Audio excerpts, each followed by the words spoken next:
Halo teman-teman, kembali lagi bersama saya Ewan. Nah, di video kali ini saya akan menjelaskan tentang jenis-jenis kamera beserta alat bantu kamera. Tetap ikuti saya, jangan di skip ya.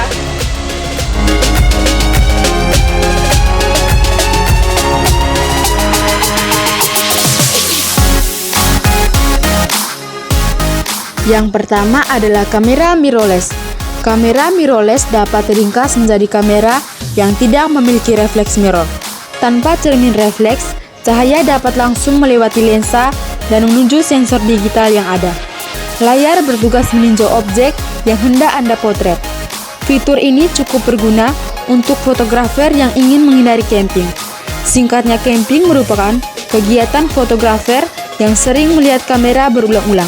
Kembali pada hari-hari pertama kali diperkenalkan ke publik, kamera mirrorless tidak dianggap sebagai kamera lensa yang dapat dipertukarkan. Namun, zaman telah berubah.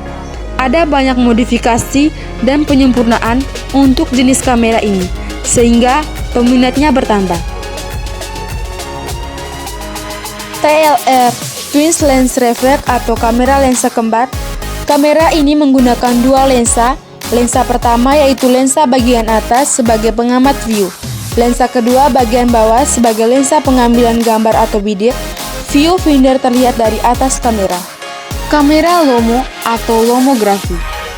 Kamera LOMO dapat dikategori sebagai podcast. Hanya saja, dalam setiap kamera memiliki spesifikasi khusus yang berbeda satu sama lain.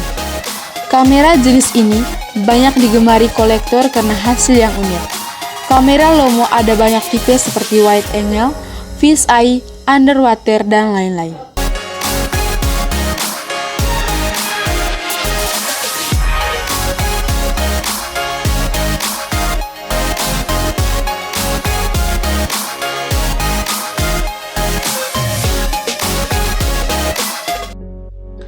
Kamera rangefinder.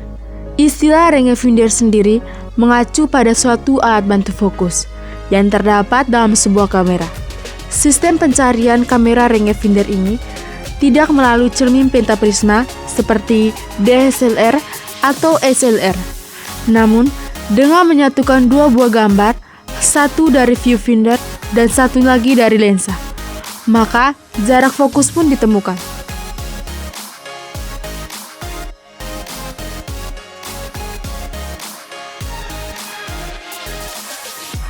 Kamera DSLR atau Digital SLR.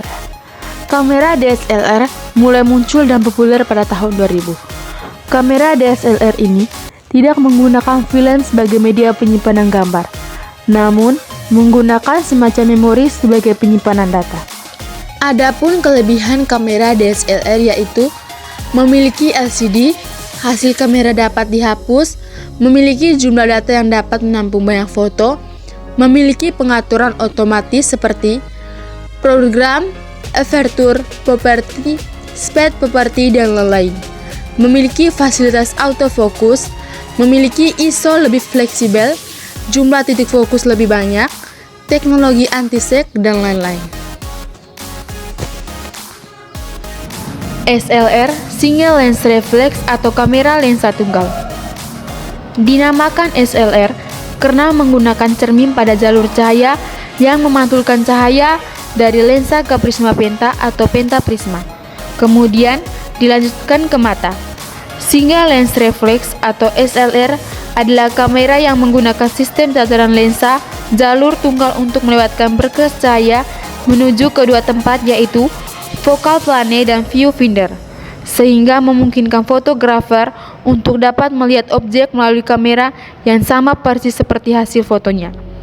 Kamera SLR juga menggunakan pentaprisma yang ditempatkan di atas jalur optikal melalui lensa ke lempeng filmnya. Podcast kamera atau kamera saku. Kamera jenis podcast memiliki lensa yang tidak dapat dibongkar pasang, seperti halnya kamera SLR. Kelebihan dari kamera saku adalah bentuk yang kecil dan penggunaan yang mudah. Kamera saku tidak memiliki pengaturan diafragma dan kecepatan. Semua pengaturan bersifat otomatis. Gambar juga tidak setajam kamera SLR, karena lensa kamera saku memiliki diameter kecil, sehingga dapat merekam gambar dengan baik apabila siang hari. Medium format. Kamera jenis medium format memiliki anatomi yang besar. Medium format memiliki sistem rekam gambar yang sama dengan SLR. Namun, kamera medium format memiliki sensor film yang sangat besar, mulai dari 35 mm sampai dengan 55 mm. Kamera jenis memiliki ketajaman gambar yang luar biasa. Di era digital, kamera medium format dapat merekam sampai ukuran 36 megapiksel. Namun, karena harga yang sangat mahal, kamera ini hanya dipakai oleh para fotografi profesional.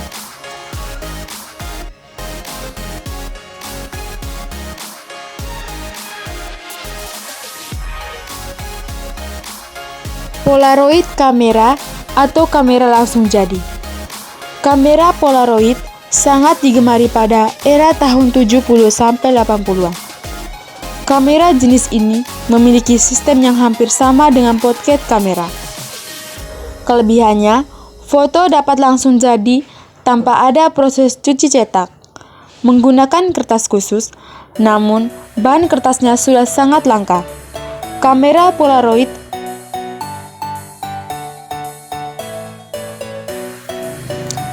payung reflektor. Alat bantu fotografi ini menjadi peran penting bagi para fotografer. Hal ini karena fungsi untuk mendapatkan jangkauan cahaya yang lebih luas untuk memperoleh penerangan atau cahaya yang lebih lembut. Pada umumnya, alat bantu fotografi satu ini memiliki warna putih dan perak untuk menghasilkan warna yang hidup, dan untuk warna emas biasanya untuk menghasilkan warna yang lebih kalem dan hangat. Tripod. Alat bantu fotografi selanjutnya adalah tripod. Dari segi pemotretan, fungsi tripod dan monopod sama. Keduanya berfungsi untuk menstabilkan kamera agar tidak ada goncangan atau goyangan selama pemotretan. Perbedaan utama adalah tripod memiliki 3 kaki penyangga, tetapi monopod hanya memiliki 1 kaki penyangga sehingga tampak lebih praktis. Softbox. Softbox adalah jenis barang yang terbuat dari bahan yang lembut dan berbentuk segitiga atau piramida. Fungsinya mirip dengan reflektor, tetapi menghasilkan cahaya yang lebih terkonsentrasi atau lembut. Cahaya yang masuk ke alat bantu fotografi satu ini berasal dari alat lain, yaitu strobe. Kabel rilis. Alat bantu fotografi ini akan sangat membantu kalian dalam menekan tombol shutter. Kalian dapat memasangnya ke soket kabel rilis di tombol shutter. Penggunaan alat ini dapat membantu mengurangi getaran saat menekan tombol shutter. Henochrome. Henochrome adalah perangkat yang bekerja dengan cara yang sama seperti filter, yaitu membuat cahaya lebih safe. Bedanya, henochrome tidak terletak pada bagian depan lensa, melainkan dipasang ke sumber pencahayaan, contohnya seperti lampu. Bentuk dari alat bantu fotografi satu ini mirip seperti sarang lebah. Stand background. Stand background adalah alat yang digunakan sebagai latar belakang. Item ini memiliki berbagai macam jenis seperti pola, gambar, dan warna. Stand background memiliki penyangga untuk bisa digerakkan naik turun sesuai kebutuhan. Filter lensa. Alat bantu fotografi satu ini sangat penting karena memiliki fungsi untuk mengurangi pencahayaan yang masuk ke dalam kamera. Hal ini untuk menyaring cahaya yang tidak terlalu over karena dapat menimbulkan efek. Filter terdapat 2 bentuk, filter bentuk bulat dan bentuk kotak. Jika kalian ingin menggunakan filter bulat, harus mempertimbangkan diameter lensa kamera yang kalian gunakan. Jika kalian menggunakan filter kotak, slave unit. Alat bantu fotografi ini merupakan alat yang dapat menangkap pencahayaan dari sumber cahaya, kemudian akan disalurkan ke sumber lainnya yang terhubung ke slave unit. Waterproof bag. Sesuai dengan namanya, alat bantu fotografi ini mempunyai kemampuan untuk melindungi alat-alat fotografi saat memperlakukan pemotretan, dan merupakan alat bantu fotografi yang harus dibawa setiap saat. Tisu lensa. Seperti yang kalian harus ketahui bahwa alat bantu fotografi tidak boleh dibersihkan dengan sembarangan. Sebaiknya digunakan tisu lensa untuk membersihkan area lensa agar kualitas kamera selalu terjaga dan bersih. Silica gel, alat bantu fotografi yang digunakan untuk pembersihan atau pengeringan lensa agar tidak ada debu dan kelembapan yang terlalu berlebihan. Flash atau flash meter, alat bantu fotografi satu ini agak familiar. Flash atau blitz biasa digunakan dalam pemotretan yang membutuhkan cahaya tambahan, seperti pada ruangan yang kurang pencahayaan dan pada malam hari. Sebenarnya, flash dapat digunakan pada waktu siang hari sekalipun, namun hanya untuk full cahaya. Untuk flash meter dapat digunakan untuk pengukuran cahaya. Bagi teman-teman yang sudah menonton, jangan lupa like, comment, and subscribe. Terima kasih. See you.